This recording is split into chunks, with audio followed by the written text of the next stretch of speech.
একদম soft spongy আর white রসগোল্লার recipe আজকে আমি তোমাদের সাথে শেয়ার করব, যে রসগোল্লাগুলো বানাতে গেলে কখনো ফেল হবে না, অলওয়েজ সাকসেসফুল হবে। তো চলো রেসিপিটা শেয়ার করি। এখানে আমি 1 লিটার মতো দুধ নিয়েছি, ফুল ফ্যাট দুধ। তো দুধটাকে এখানে জাল দেব। তো দুধটা যখন একদম হাই ফ্লেমে ফুটে আসবে তখন গ্যাসের ফ্লেমটা কম করে দেব। তারপর ভিনিগার মেশানো জল দিয়ে এই দুধটাকে ফাটিয়ে নেব। দুধ ফেটে গেছে, এবার ছানাটাকে একটা সুতির কাপড়ে ঢেলে নেব। তারপরে এই কাপড়টাতে গার্ডার দিয়ে যেখানে বেসিন আছে সেই বেসিনের কলে এটাকে 45 মিনিটস মতো ঝুলিয়ে রেখে দেবো।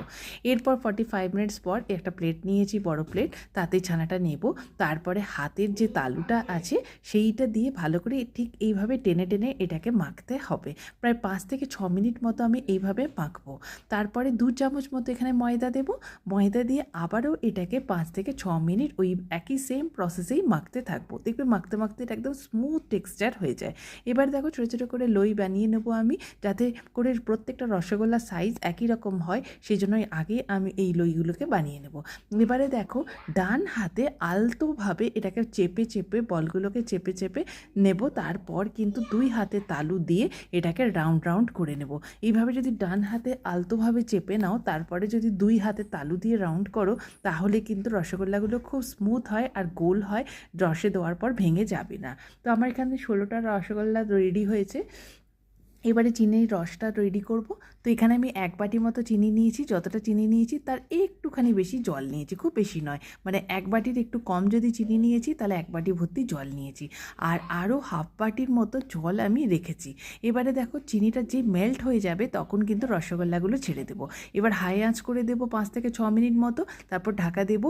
এতে দেখবে রসগোল্লাগুলো আরও সাদা হয়ে যাচ্ছে আর রসগোল্লাটা ফুলে পেঁপে একদম দ্বিগুণ হয়ে যায়। তো 5-6 মিনিট এরকমভাবে ফুটিয়ে নেব। তারপরে গ্যাসের ফ্লেমটাকে আবার মিডিয়াম করে নেব।